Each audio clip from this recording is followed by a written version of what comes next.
Narito na naman ang mainit na balita mula sa mundo ng social media na hatid sa inyo ni Madam Chika. Isang controversial na issue ang muling musbong sa politika ng bansa nang lumabas ang isang audio recording naglalaman ng usapin ukol sa pagpapapalit ng posisyon ni Vice President Sara Duterte. Ayon sa mga report, ng audio recording ipinakita mismo ni House Speaker Martin Romualdez at ni Pangulong Ferdinand Marcos Jr. na may kaugnay sa planong pagpapapalit ng mga opisyal ng gobyerno. Ano nga ba ang detalye ng insidente ito at ano magiging epekto nito sa pamahalaan? Sa isang press conference na sinagawa kahapon, ipinakita ni House Speaker Martin Romualdez ang isang audio recording na umunoy nagpapakita ng diskusyon tungkol sa pagpapalit ng mga posisyon sa mga matataas na opisyal ng gobyerno, kabilang na si Vice President Sara Duterte.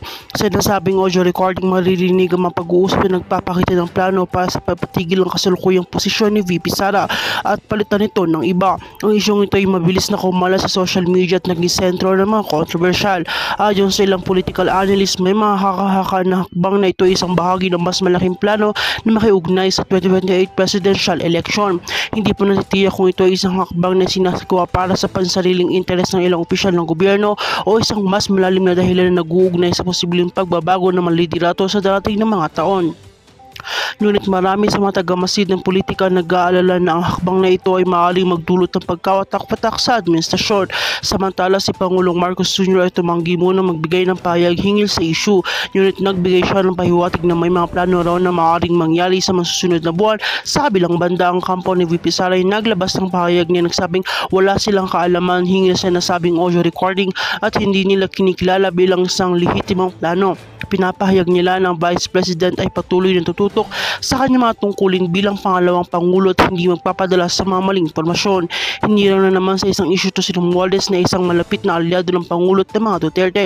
Kaya lumitaw ang mga tanong kung anong may kinalaman ba siya sa mga hakbang na ito. Ang ilang mga kritiko ay nag-aalala ng patuloy na pagbibigay ng diin sa pagpapalit ng mga opisyal na magdudulot lamang ng ingay sa gobyerno na makakaapekto sa kanilang plano at programa. Samantalang ang ilang mga miyembro ng administrasyon ay nagmumungkahi ng reorganization bilang isang hakbang upang mapalakas ang gobyerno. May mga nagdududa sa layunin ng mga hakbang na ito. Ang mga pangyayaring ito ay patuloy na sinusubaybayan ng mamamayan at mga eksperto sa politika. Tila ba patuloy na magkakaroon ng tensyon sa loob ng administrasyon at sa mga miyembro nito. Sa mga susunod na linggo ay inaasahan ng mga pahayag mula sa mga kinukulang opisyal hinggil sa isyu na ito. Habang ang bansa ay nakatutok sa mga kaganapan, isang malaking tanong umira, ano nga magiging epekto ng isyong ito at sa pamahalaan sa mga darating na eleksyon. Maghintay tayo ng karagdagang impormasyon tungkol dito. At yan po ang ating report ukol sa kontrobersya siyang umiikot kay Vice President Sara Duterte sa plano ng mataas na opisyalis ng gobyerno. Patuloy po nating susubaybayan ang mga susunod na kaganapan. Manatiling nakatutok sa aming channel at kung ikaw ay bago pa lamang sa aking channel ay huwag kalimutan mag-like, share and subscribe para update ka sa mga panibagong balita.